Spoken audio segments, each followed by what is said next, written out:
বন্ধুরা, এই ভিডিওতে অত্যন্ত জটিল একটি প্রশ্নের অত্যন্ত সহজ উত্তর আমি বের করে দিচ্ছি।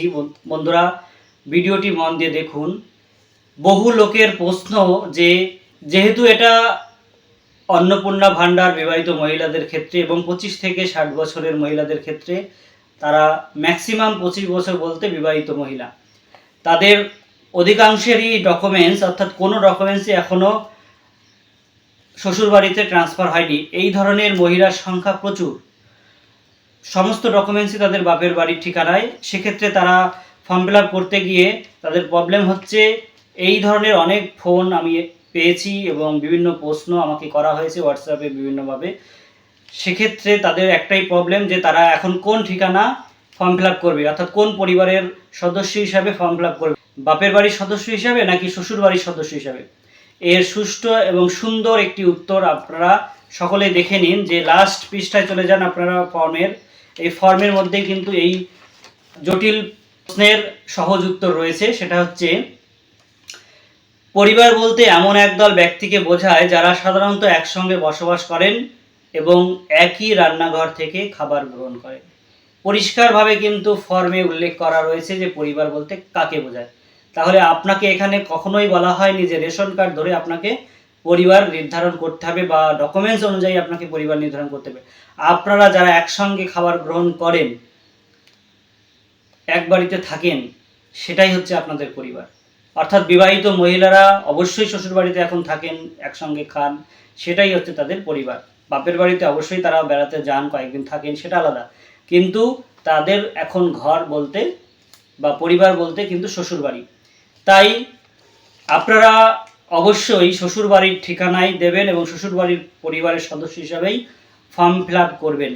অনেকেই কিন্তু চালাকি করে, যেহেতু বিবাহিত মহিলাদের বিবাহ হয়েছে হয়তো কোনো চাকরিওয়ালা ছেলের সঙ্গে বা চাকরিওয়ালা পরিবারের সঙ্গে, সেক্ষেত্রে তারা নিজের চাইছেন যে ওই বাড়ির তথ্য দিলে টাকা পরিমাণটা বেশি দেখানো হবে, সম্পত্তির পরিমাণটা বেশি দেখানো হবে। সেক্ষেত্রে আমরা অন্নপূর্ণা ভাণ্ডার নাও পেতে পারি। যেহেতু আমার স্বামী চাকরি করে, সেই সোর্সে আমি নাও পেতে পারি। আমার যেহেতু বাপের বাড়ির ঠিকানায় সমস্ত ডকুমেন্টস রয়েছে, তাই আমি যদি বাপের বাড়ি চালাকি করে বাপের বাড়ির ঠিকানায় ফর্মটা ফিল আপ করি, তাহলে হয়তো আমি লক্ষ্মীর ভাণ্ডার পাবো। কিন্তু এই ধরনের কোনো কিন্তু কিছু বলা হয়নি যে স্বামী চাকরি করলেই বা শ্বশুরবাড়ির লোকেরা চাকরি করলেই আপনি অন্নপূর্ণা ভাণ্ডার পাবেন না। এই ধরনের কথা কিন্তু কখনো বলা হয়নি। আপনার নিজস্ব চাকরি আছে কিনা, আপনি ট্যাক্স দেন কিনা, তার উপর নির্ধারণ করেই কিন্তু এটা নির্ধারণ করা হবে বলেছে সরকার। সেক্ষেত্রে এই যে প্রশ্নটা করছে বা ঘুরপাক খাচ্ছে বিভিন্ন সোশ্যাল মিডিয়াতেও আমি দেখেছি, ম্যাক্সিমাম লোক কিন্তু এর পক্ষে বলেছে, অর্থাৎ আপনার যেখানে ডকুমেন্টস রয়েছে সেখানে, কিন্তু এটা ভুল। কারণ সে পরিবার বলতে এখন তার শ্বশুরবাড়িকেই তার পরিবার ধরা হবে। কারণ যখন ইনকোয়ারি হবে, যদি হয়, তাহলে কিন্তু আপনি যেহেতু বিবাহিত মহিলা, সেটা অনায়াসেই সরকার কিন্তু ধরতে পারবে। কারণ আপনি কিন্তু এর আগেও বিবাহের সোর্সে কিন্তু সরকার থেকে সাহায্য নিয়েছেন। 25,000 টাকা পেয়েছেন না আপনারা? মনে আছে? সেই 25,000 টাকা কিন্তু আপনারা বিবাহ হয়েছে বলেই পেয়েছেন। সেটা কিন্তু সরকারের হাতে কিন্তু সেই তথ্যটা রয়েছে যে আপনারা বিবাহিত। এবং যখন এনকোয়ারিতে এসে আপনাদের স্থানীয় লোকের কাছে তথ্য যাচাই করবে, তখন অবশ্যই তারা জানতে পারবে যে আপনার বিবাহ হয়েছে অমুক জায়গায়, আপনি এখানকার এখন স্থায়ী বাসিন্দা নন। সেক্ষেত্রে কিন্তু আপনার ইনকোয়ারির মাধ্যমে যে আবেদন করেছেন সেটা সাময়িকভাবে পেলেও পরবর্তীকালে কিন্তু ক্যান্সেল হতে পারে।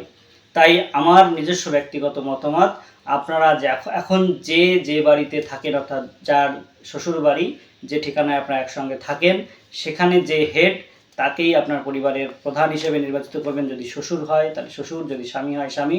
এবং আপনার হোক না আপনার সমস্ত ডকুমেন্টস বাপের বাড়ির, সেই ডকুমেন্টসগুলোই আপনি জেরক্স হিসাবে দেবেন। সঙ্গে যেটা দেবেন সেটা হচ্ছে ম্যারেজ সার্টিফিকেট, বিবাহ সার্টিফিকেট।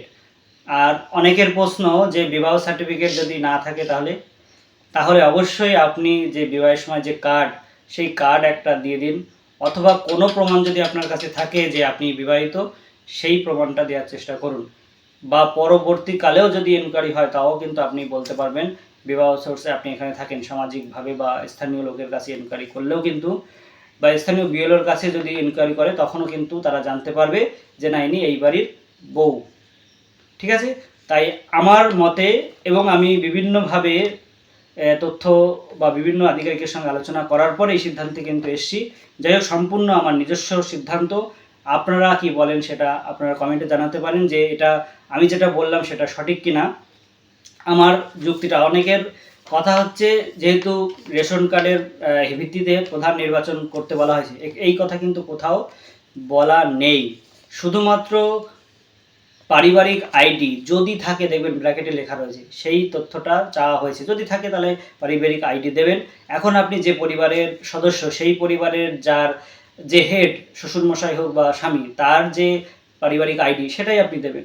অসুবিধা কী? তার তথ্য দেবেন, যতজন সদস্য রয়েছে তাদের তথ্য তাদের মতো করে দেবেন। আপনার তথ্য যে বাপের বাড়িতে রয়েছে সেটাও আপনি সেই জেরক্স ওর সঙ্গে দিয়ে দিন, তাতে কোনো সমস্যা নেই। কারণ সরকার কিন্তু জানে 25 বছর হয়ে গেছে মানে সবাই বিবাহিত, ম্যাক্সিমাম বিবাহিত, সবাই বলবো না।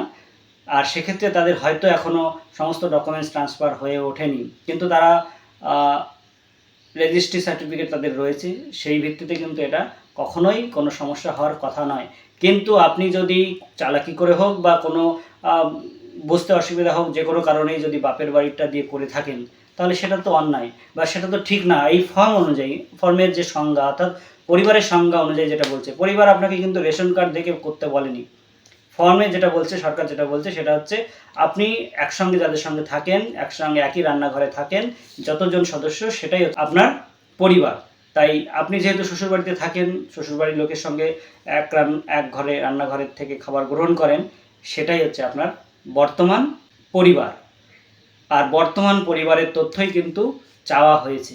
তাই আপনারা যারা ফর্ম ফিল আপ করে ফেলেছেন তাদের কথা আলাদা, যারা এখনও ফর্ম ফিল আপ করেননি তাদের উদ্দেশ্যে বলবো, অবশ্যই আপনারা যে বর্তমান ঠিকানায় রয়েছেন সেই পরিবারের ঠিকানাই এবং পরিবারকেই আপনি পরিবার হিসাবে দেখাবেন।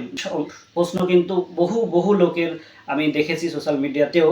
তাই সকলের কাছে অনুরোধ, এই তথ্যটি সকলে শেয়ার করে দেবেন, এবং আপনাদেরও যদি কোনো যুক্তি থাকে যে এর এগেনস্টে হোক বা এর পক্ষে হোক, তাহলে কিন্তু আপনারা সেই যুক্তিটা দিয়ে মানুষের সহযোগিতা করতে পারেন। কারণ ওই যে কমেন্টগুলো দেখার পরে তাদেরও সিদ্ধান্ত বদল হতে পারে যে না, সত্যি আমি যেটা বললাম সেটা সঠিক, অথবা আমি যদি ভুল বলে থাকি বা আমার যুক্তি যদি ভুল হয়ে থাকে, তাহলে কিন্তু আপনি সেই যুক্তির এগেনস্টে যুক্তি দিয়ে এই বিষয়টাকে বুঝিয়ে দিতে পারেন। আমি সকলের কাছ থেকে সুষ্ঠু সুন্দর মতামত আশা রাখবো।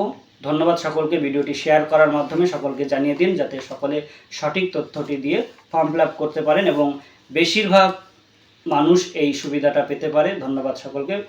আবারও বলছি, এটা কিন্তু সম্পূর্ণ আমার ব্যক্তিগত মতবাদ, তাই সিদ্ধান্তটা আপনার। আপনি কোন পরিবারকে পরিবার হিসেবে দেখাবেন সেটা আপনার ব্যাপার, কিন্তু আমার যেটা মনে হলো, আমার যে যুক্তি, বিভিন্ন লোকের সঙ্গে আলোচনা করার পর, বিভিন্ন তথ্য ঘাটার পর, ভাবনা চিন্তা করে আমি এই সিদ্ধান্তে পৌঁছেছি। তাই আমি আপনাদের সঙ্গে এই মতামতটা শেয়ার করলাম।